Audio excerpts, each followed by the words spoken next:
Bismillahirrahmanirrahim. Dear students, we are going to solve exercise 4.4, chapter number 4 of ninth class mathematics book. Let's start.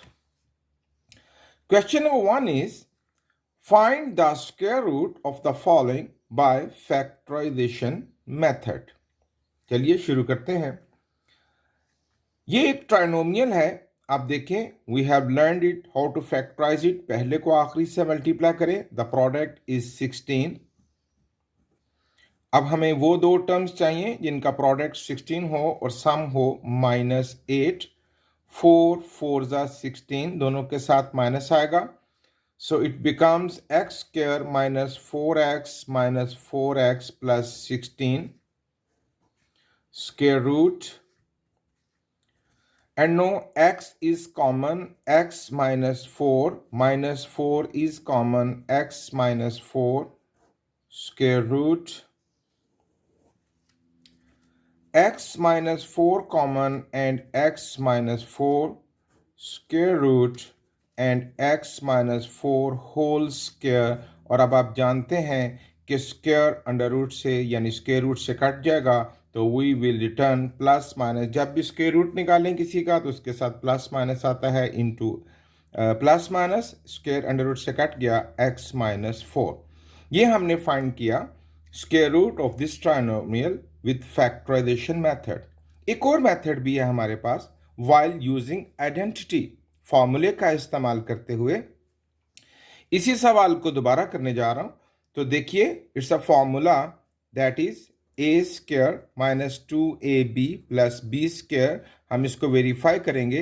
अगर ये हुआ तो then that will be equal to a - b whole square. Okay, तो अगर x2 को हम a² बना लें और 16 को हम b² बना लें. अब हम 2ab पूरा करते हैं. -2 into a x into b 4. तो ये प्रोडक्ट बना 4 2 जा 8x. यहाँ 8x ही है. तो that means these are the terms of a formula. Which formula? a - b whole square. तो ये स्क्वायर अंडर रूट से कट जाएगा. ये हमें मिलेगा plus minus x -4.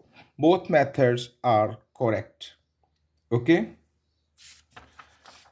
Question number 1 second part. अब हम आइडेंटिटी यानी फॉर्मूले को यूज करेंगे because that is a smart work. So it becomes 3x whole square plus 2 whole square plus 2ab.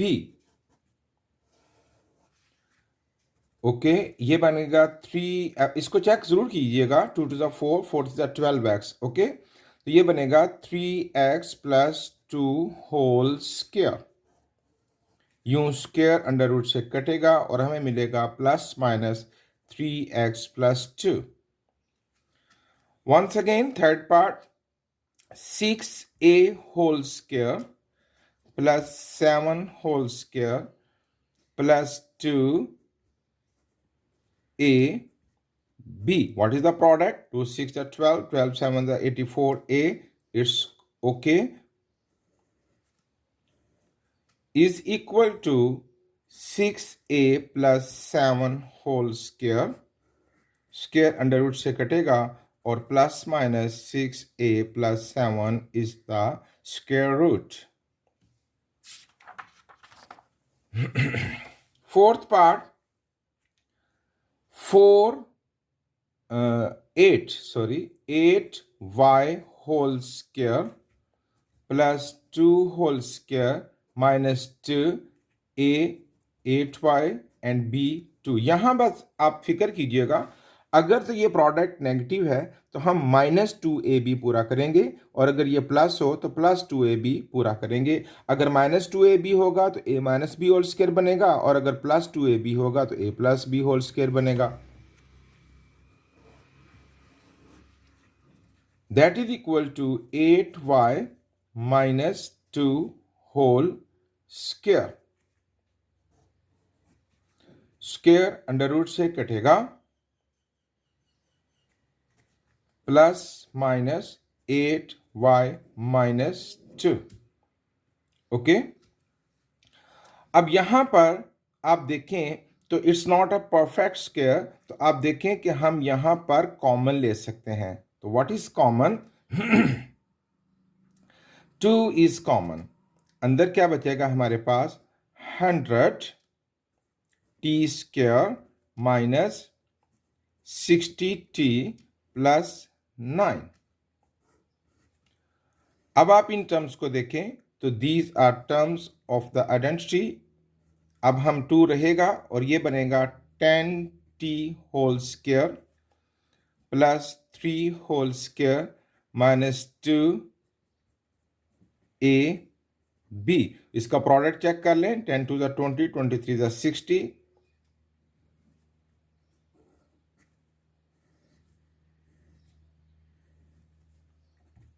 2 into ये बनेगा 10t माइनस 3²। अब यहां एक बात गौर से सुनिएगा, अंडर रूट के कवानीन है कि अगर कोई दो टर्म्स मल्टीप्लाई कर रही हैं तो आप उनका स्क्वायर रूट अलग कर सकते हैं। लाइक दिस, अब 4 का अंडर रूट 2 और 9 का अंडर रूट 3, 2 3 6। तो यहां पर भी ये दोनों टर्म्स मल्टीप्लाई कर रही हैं तो हम स्क्वायर रूट अलग कर लेते हैं। अंडर रूट 2 अलग कर लेते हैं और 10t माइनस 3² का अंडर रूट अलग कर लेते हैं। ये पड़ा रहेगा, सॉरी प्लस माइनस। अब ये अंडर रूट 2 पड़ा रहेगा और ये स्क्वायर अंडर रूट से कट जाएगा तो हमें मिलेगा 10t minus 3 under root 2 into 10t minus 3। उसके बाद है 6 part. 40 is not a perfect square, तो हम क्या करेंगे, फिर यहां पर कॉमन ले लेते हैं। 10 इज कॉमन। अंदर रहेगा हमारे पास 4x² प्लस 12x प्लस 9।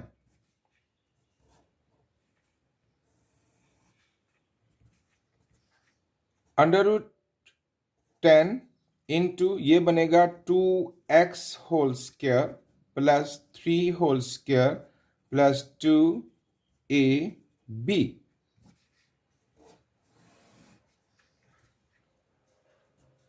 ये बनेगा बच्चों 2x प्लस 3² तो एज प्रीवियस हम सेपरेट करेंगे, अंडर रूट 10 अलग कर लेंगे और 2x प्लस 3² का अंडर रूट अलग कर लेंगे और ये आएगा प्लस माइनस अंडर रूट 10, ये स्क्वायर कट जाएगा इंटू 2x प्लस 3। ये थी how to find the square root by factorization method. उम्मीद करता हूं आसान लगे होंगे सवाल। क्वेश्चन नंबर 2 है, find the square root of the following by division method.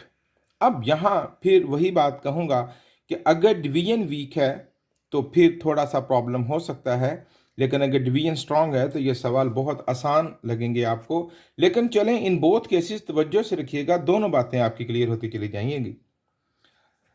So 4x4 minus 28x³ plus 37x² plus 42x plus 9 का हमने स्क्वायर रूट फाइंड करना है bye division method.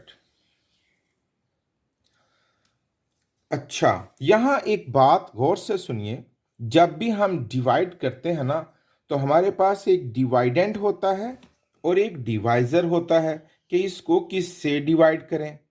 Square root by division method में आपको divisor नहीं मिलेगा, ये आपने हर दफा खुद बनाना होगा।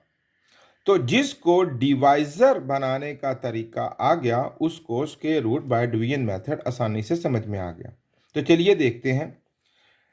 पहला डिवाइजर होगा the perfect square of first term, यानी 4x4 किसका परफेक्ट स्क्वायर है? 2x2। यही डिवाइजर होगा, यही कोशेंट होगा। तो 2x2 2x2 4x4। Change the sign, क्योंकि सब्ट्रैक्ट करेंगे साइन चेंज होंगे, ये तमाम टर्म्स ऐसे ही नीचे आ जाएंगी। -28x³ plus 37x² plus 42x plus 9। अब यहां फिर एक डिवाइजर बनेगा, हर दफा डिवाइजर चेंज होगा।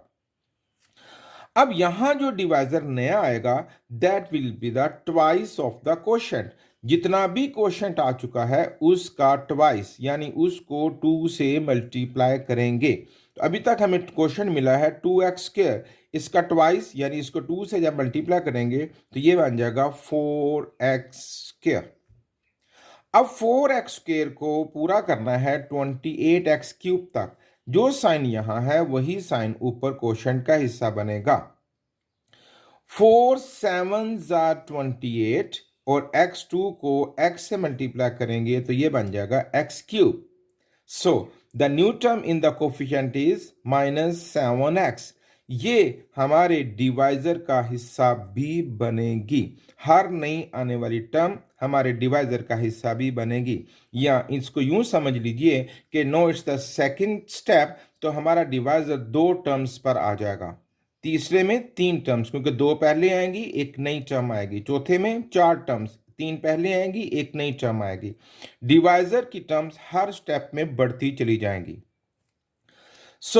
अब इस 7x को दोनों से मल्टीप्लाई करेंगे तो इट बिकम्स 7 4 28x³। ये तो पूरा हो गया। And no minus minus plus, 7 7 49x²। Change the sign.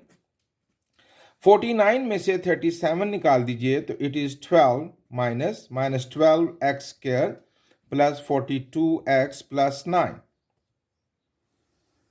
फिर से वही स्टेप्स कि जो नया डिवाइजर है वो कैसे बनेगा। जो क्वोशंट आ चुका है उसका ट्वाइस, उसको 2 से मल्टीप्लाई कीजिए तो हमारे पास जो क्वोशंट की टर्म्स हैं वो हैं 2x² माइनस 7x। इसका ट्वाइस लेते हैं, 2 2 4x² माइनस 2 7 14x। अभी ये पूरा नहीं हुआ, मैंने बतलाया था ना, इट्स द थर्ड स्टेप। तो इसका एक और टर्म आएगी जो नई टर्म हमें यहाँ पर क्वोशंट पर मिलेगी। तो जो साइन यहां है वही हम ऊपर कॉपी करेंगे। 4 3 12 और x² तो हमारे पास पूरा है। तो नई टर्म आई 3, तो वो इस डिवाइजर का हिस्सा भी बनेगी। तो आप देखें पहले स्टेप में डिवाइजर फर्स्ट टर्म थी, एक टर्म थी, दूसरे स्टेप में 2 टर्म, तीसरे में 3 टर्म्स। हर दफा डिवाइजर की एक टर्म बढ़ती चली जाएगी। अब हम इसको मल्टीप्लाई करेंगे इससे, तो that is -12x² plus 3 14 42x and minus minus plus 3 3 9। तो आप देखें चेंज द साइन, ये भी कट गया, ये भी कट गया, ये भी कट गया और रिमाइंडर 0। देयरफॉर वो जो भी एक्सप्रेशन थी यानी 4x4 minus 28x³ plus 37x² plus 42x plus 9 का जो अंडर रूट आया that is equal to plus minus and this quotient, यही है ना हमारे पास quotient, 2x² minus 7x minus 3। ये था how to find the square root by division method. कुछ और सवाल करेंगे, इंशाल्लाह आपका कॉन्सेप्ट स्ट्रांग हो जाएगा। जी बच्चों, 121x4 minus 198x³ minus 183x² plus 216x plus 144, और हम इसको डिवाइड करेंगे। जैसे कि मैंने बतलाया हमारे पास डिवाइजर नहीं होगा तो पहला डिवाइजर होगा the perfect square of the first term, that is 11x²। 11x², it becomes 121x4। Change the sign, ये कट गया, हमें मिला -198x³ minus 183x² plus 216x plus 144। ये तमाम टर्म्स आ गई। और अब यहाँ नया डिवाइजर, तो मैंने बताया जो क्वोशंट है उसका ट्वाइस, इसको 2 से मल्टीप्लाई कीजिए, दैट इज 22x²। अब 22 को किस से मल्टीप्लाई करें कि 198 आ जाए, तो ये बनता है 9। यहां पर आएगा 9, जो साइन यहां है वही ऊपर होगा 9x, क्योंकि x2 को x से मल्टीप्लाई करेंगे तो x³ बनेगा -9x। ये बनेगा -198x³ and minus minus plus 81x²। Change the sign, cut गया और यहां दोनों अब नए साइन माइनस के हो गए तो इनको ऐड कर देंगे। माइनस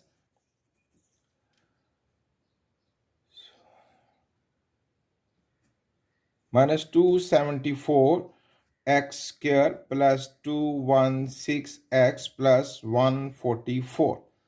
अब यहां फिर नया डिवाइजर, तो जो क्वोशंट आ चुका है उसका ट्वाइस, उसको 2 से मल्टीप्लाई कीजिए। 22x² minus 2 9 18x। अब 22 को किससे मल्टीप्लाई करें कि 274 आए, दैट इज 12। जो साइन यहां है वही ऊपर आएगा, -12 इज द न्यू टर्म। अब ये हो जाएगा -274x² minus minus plus 12 18 216x minus minus plus 12 12 144।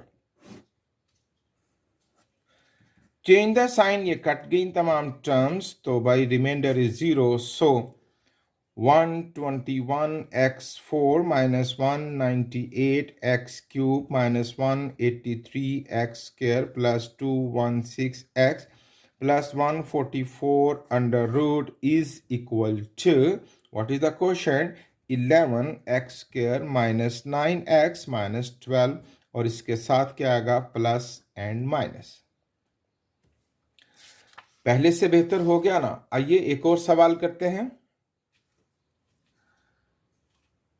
x4 minus 10x³ y plus 27x² y² minus 10xy³ plus y4।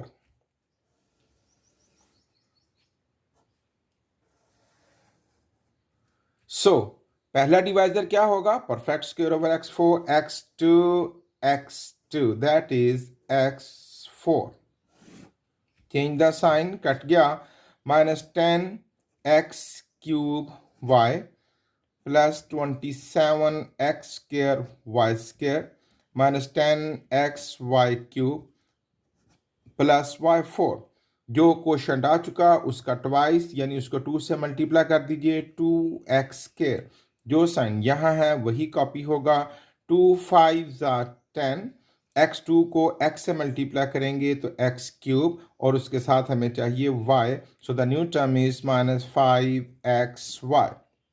जो डिवाइजर का हिस्सा भी बनेगी तो ये बनेगा -10x³ y minus minus plus 5 5 25x² y²। Change the sign, ये कट गया। अब यहां बचेगा हमारे पास 2x² y² minus 10xy³ plus y4। जी, जो क्वोशंट आ चुका उसका ट्वाइस 2x² माइनस 2 5 10xy। अब 2x² को 2x² y² पूरा करना है तो वी नीड ओनली y², तो यहां पर आएगा y²। पहले से मल्टीप्लाई करेगा 2x² y², जब सेकंड से मल्टीप्लाई करेगा तो -10x, और y² से मल्टीप्लाई करेगा तो y³ and plus y2 y4। Change the sign, cut गया, ये भी कट गया और ये भी कट गया, remainder is 0। So x4 minus 10x³ y plus 27x² y² minus 10xy³ plus y4 under root is equal to plus minus, what is the quotient? x² minus 5xy plus y²। एक और part करते हैं ताकि आप अच्छे expert हो जाएं। 4x4 minus 12x³ plus 37x² minus 42x plus 49।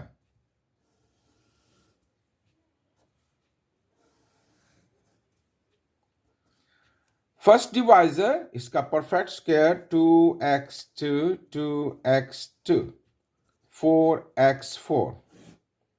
Change the sign, cut जाएगा, -12x³ 37x² 42x + 49। नया डिवाइजर होगा इस क्वेश्चन का ट्वाइस, दैट इज 4x²। जो साइन यहाँ है वही कॉपी होगा, एंड 4 3s are 12 और x2 को x से मल्टीप्लाई करेंगे, 3x is the new term, वो डिवाइजर का हिस्सा b बनेगी, -12x³ minus minus plus 9x²। ये कट गया और अब 37 में से 9 निकाल लें तो 28। 28x² minus 42x + 49। फिर से नया डिवाइजर क्या बनेगा, क्वोशंट का twice, that is 4x² minus 6x। जी, तो 4 7s are 28। 7 is our new divisor, new term, और जो डिवाइजर का हिस्सा भी बनेगी 28x² minus 42x, 7 6 and 7 7s are 49। Change the sign, cut गया और ये भी कट गया, रिमाइंडर इज 0।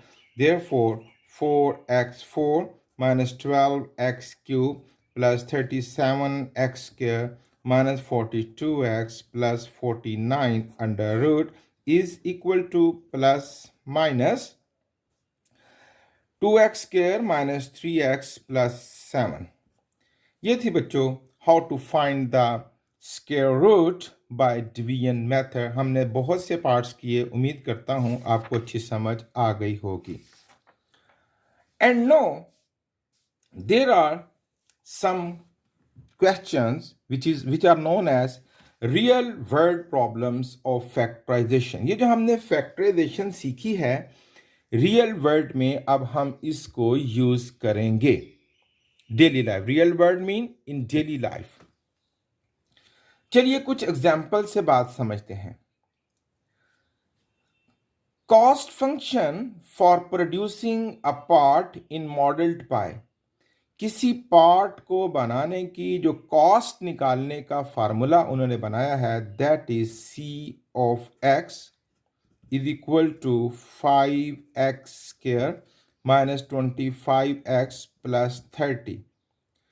यानी x क्या है, द विड्थ, द कंपोनेंट, यानी जो कंपोनेंट्स की तादाद है ना वो x है, एंड C(x) क्या है, कॉस्ट, यानी C फॉर कॉस्ट हो गया ना। यानी अगर मुझे x 5 रखूंगा तो 5 यूनिट्स बनाने के लिए क्या कॉस्ट है, 8 यूनिट्स बनाने के लिए क्या कॉस्ट है, 9 यूनिट्स बनाने के लिए क्या कॉस्ट है, ये उसका फार्मूला उन्होंने बनाया है।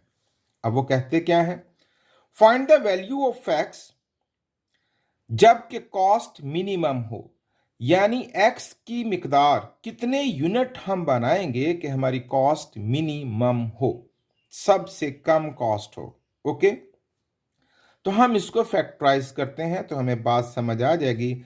C(x) इज इक्वल टू 5, इस 30 को 5 से मल्टीप्लाई करें, या 5 आप कॉमन ले लें, दोनों सूरतें चलेंगी। 5 कॉमन ले लिया, अंदर क्या बचेगा हमारे पास, x² minus 5x plus 6। 5 into, अब 6 1 जा 6, हमें प्रोडक्ट में चाहिए 6 और सम में चाहिए -5, तो 6 1 जा 6, इसके साथ माइनस, इसके साथ plus, x² minus 6x plus 1x plus 6।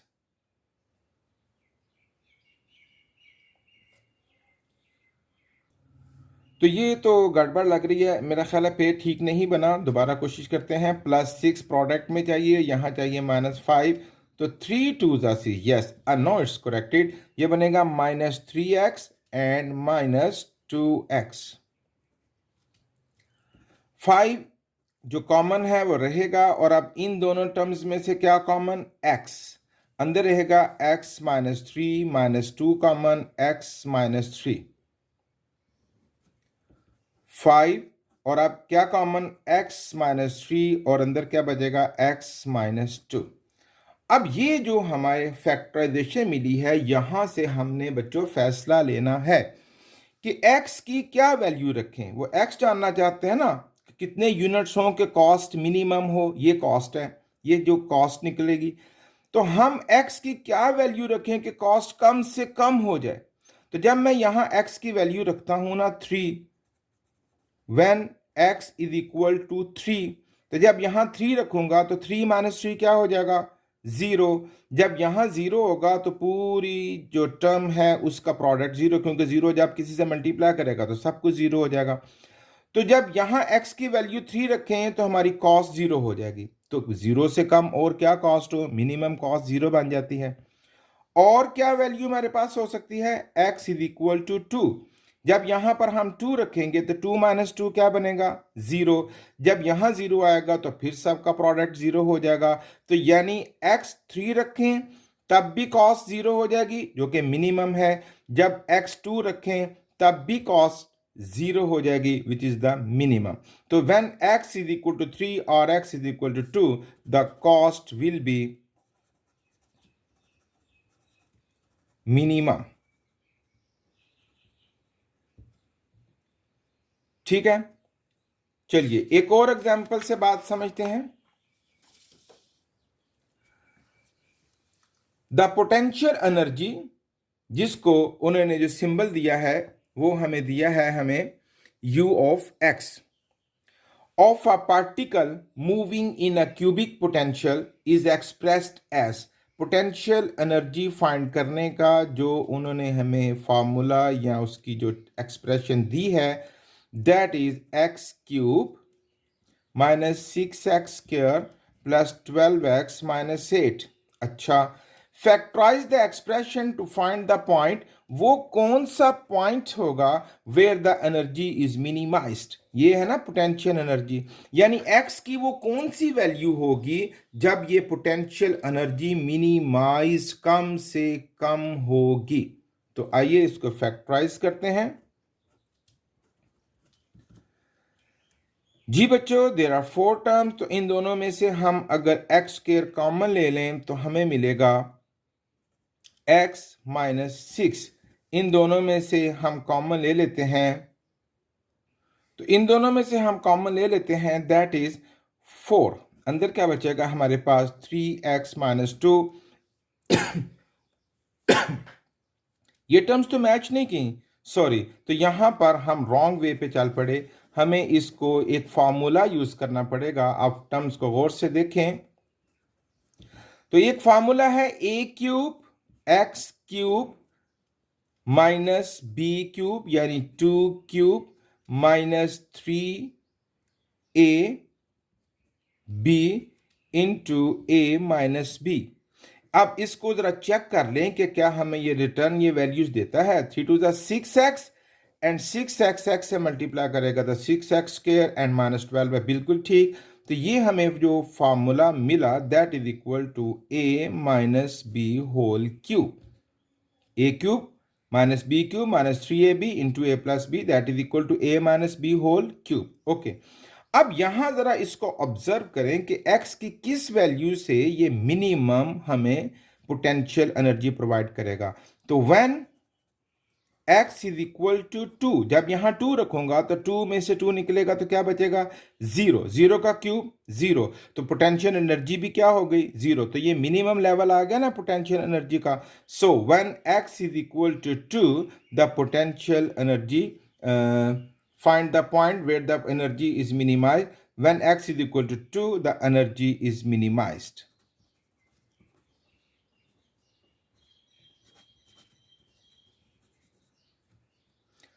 Minimized.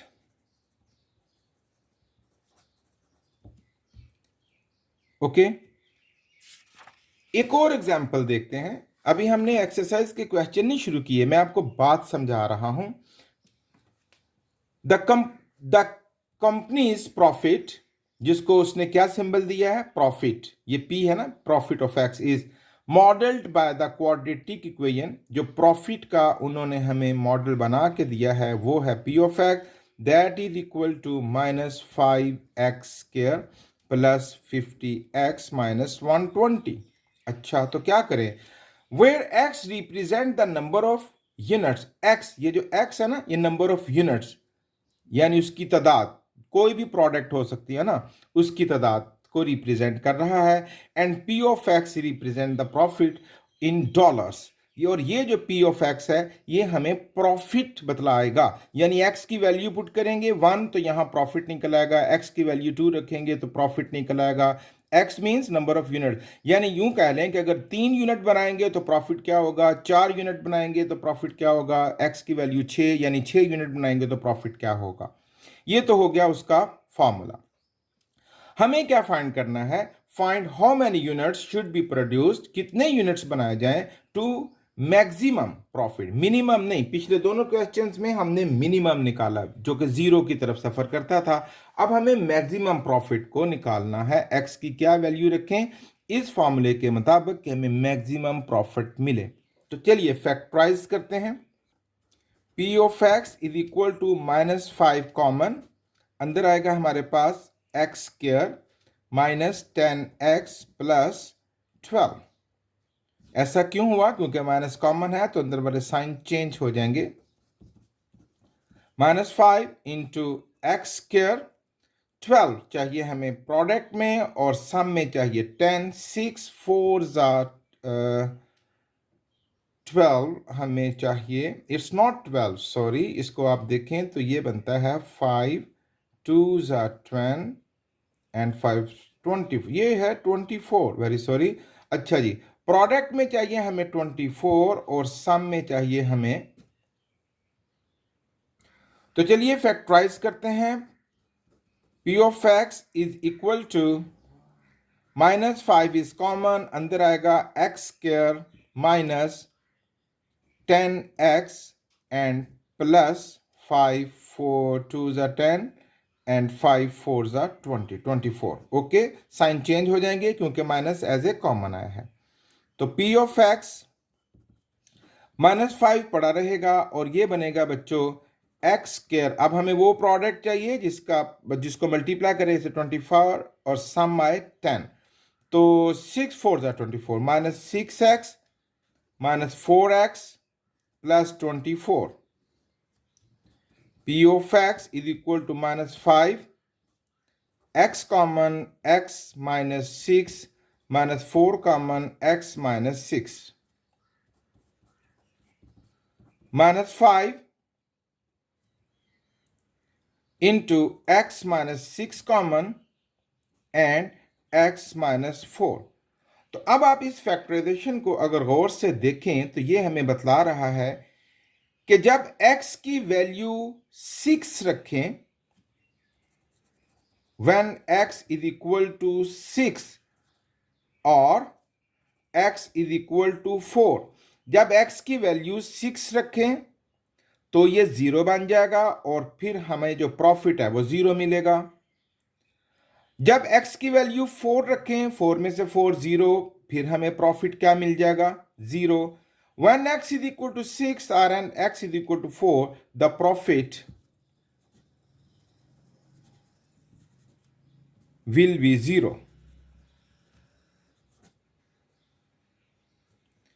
तो हमें तो x की वो वैल्यू फाइंड करनी है जिससे हमें मैक्सिमम प्रॉफिट मिले। पढ़िए ना सवाल को, find how many units should be produced, x units को रिप्रेजेंट कर रहा है। Find how many units should be produced to maximum profit. अब x की वैल्यू 6 रखें या 4 रखें तो प्रॉफिट हो गया 0। हमें तो मैक्सिमम प्रॉफिट चाहिए, तो मैक्सिमम प्रॉफिट फाइंड करने के लिए वो जो ये जो दो वैल्यूज निकली हैं इनका जो मिड पॉइंट है वो हमें मैक्सिमम प्रॉफिट देगा। फॉर मैक्सिमम प्रॉफिट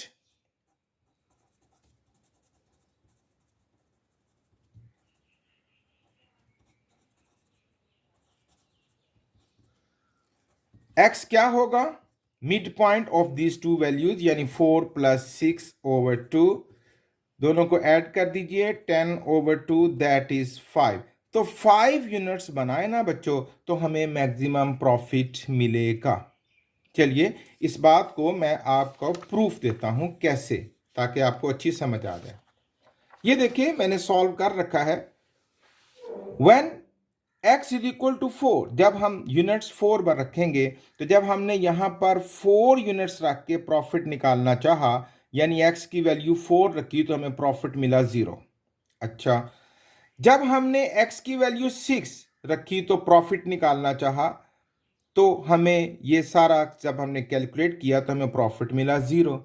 अब हमने जो प्रॉफिट जो x की वैल्यू यानी नंबर ऑफ यूनिट्स 5, x की वैल्यू 5 रख के कैलकुलेट किया तो हमें प्रॉफिट मिला, विच इज द मैक्सिमम प्रॉफिट $5, क्योंकि ये बात डॉलर्स में हो रही है। ओके, तो ये आपको मैंने प्रूफ दिया अपनी उस बात का कि why we find the mid point of two values. ये था तारुफ आपके लिए कि real world problems of factorisation. अब हम एक्सरसाइज के क्वेश्चंस करते हैं ताकि आपको और अच्छी समझ आ जाए। तो जरा गौर से देखिए। An investor's return in rupees x, यानी कि रिटर्न का जो फॉर्मूला है, जो उसको इंडिकेटर है, that is R of x after investing ₹X,000। ये एक्स जो है वो इन्वेस्टमेंट है। इज गिवन बाय, तो रिटर्न निकालने का जो फॉर्मूला दिया गया है, R of x is equal to -x² plus 6x minus 8। Factorise the expression and find the investment. Investment कौन है? x। Find the investment level that returns the zero return. हमें वो x की वैल्यू बतलाइए या वो इन्वेस्टमेंट बतलाइए जिससे return zero हो जाए। तो after factorisation we could take decision, हम फैसला ले लेंगे। तो इसको फैक्टराइज करते हैं बच्चों। तो ये बनता है हमारे पास, पहले को आखिरी से मल्टीप्लाई करें तो 8, या माइनस कॉमन ले लें पहले, आपके लिए आसान हो जाएगा, या ना भी लें तो 8। तो ये हमें चाहिए यहाँ पर प्रोडक्ट में +8 और यहाँ पर सम पे चाहिए हमें +6। 4 2 8, दोनों के साथ प्लस लगेगा, -x² plus 4x plus 2x minus 8। ये हम रिटर्न निकाल रहे हैं। -x इज कॉमन, x जब माइनस कॉमन है तो साइन चेंज होगा, x -4 प्लस 2 कॉमन, x -4।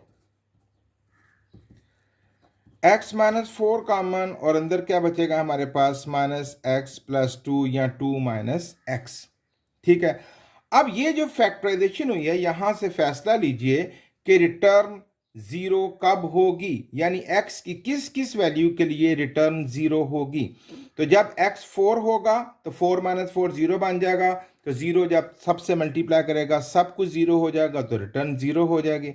तो when x is equal to 4, और अब दूसरी ऑप्शन क्या है हमारे पास? 2। तो जब यहां -2 प्लस 2 जीरो बनेगा तब भी रिटर्न जीरो बनेगी। When x is equal to 4 और x is equal to 2, the result, तो ये जो इन्वेस्टमेंट जब इतनी होगी तो हमारे पास जो रिटर्न है वो जीरो मिलेगी। Will result in zero return. ये जुमले आप अपनी तरतीब से भी लिख सकते हैं। ओके, फिर देखते हैं a company's profit P of X. Profit को पी ऑफ एक्स कहा जा रहा है इन रुपीज, ये प्रॉफिट रुपीज में निकलेगा। From selling X units, X यानी कि 5 यूनिट बेचने पर प्रॉफिट, 6 यूनिट बेचने पर प्रॉफिट, 7 यूनिट बेचने पर profit. For selling x unit of a product is modelled by the cubic expression. ये एक्सप्रेशन दी गई है हमें, P of x is equal to x³ -15x² plus 75x minus 125. Find the break-even point where the profit is zero. x की वो value यानी कितने units पर जो प्रॉफिट है वो हमारा जीरो हो जाएगा। तो सबसे पहले इसको फैक्टराइज करते हैं। तो आप देखें गौर से, तो ये एक फार्मूला है, that is a³ minus b³ minus 3ab into a minus b, that is x minus 5 whole cube। तो x की कौन सी वैल्यू के लिए ये जीरो बनेगा? प्रॉफिट जो है वो, तो x 5 रखें तो 5 - 5 0। तो when x is equal to 5, जब x की वैल्यू 5 होगी तो the profit will be zero.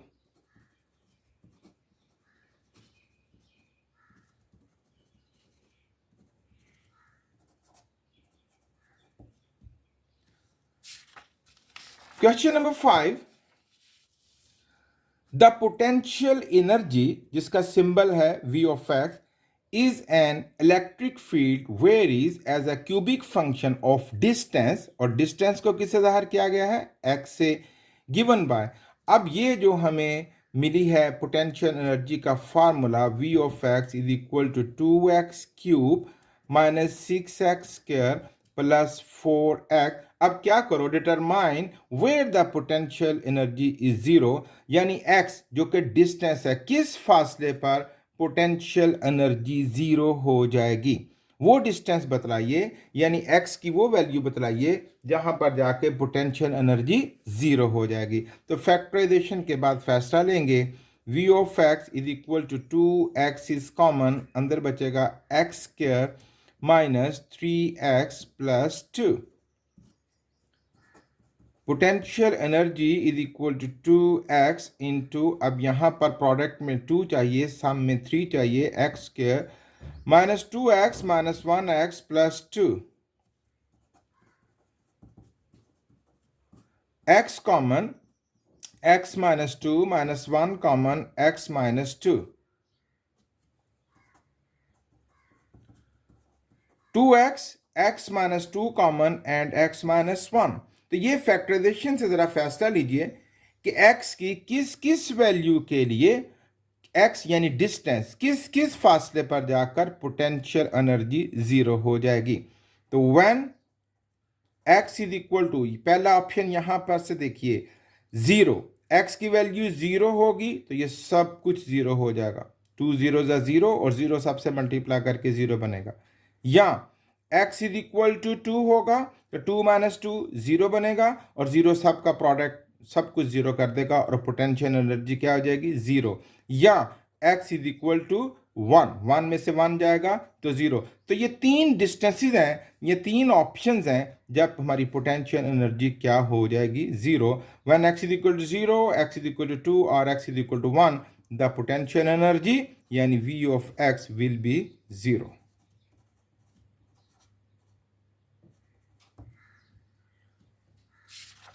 Question number 6. In structural engineering, the deflection, अब उस डिफ्लेक्शन का सिंबल है y of x,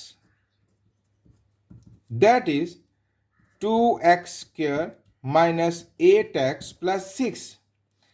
This equation gives the vertical deflection at any point x.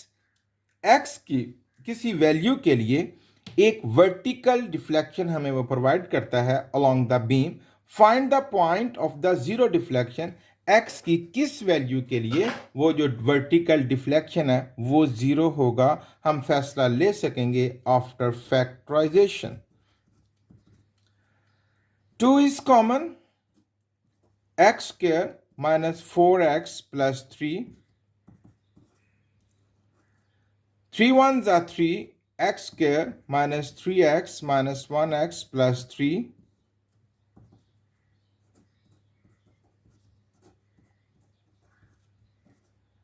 x common, x minus 3 minus 1 common, x minus 3, x minus 3 common and x minus 1 और साथ क्या आएगा 2। तो आप देखें x की किस किस वैल्यू के लिए हमें जो डिफ्लेक्शन है वो जीरो मिलेगा। तो व्हेन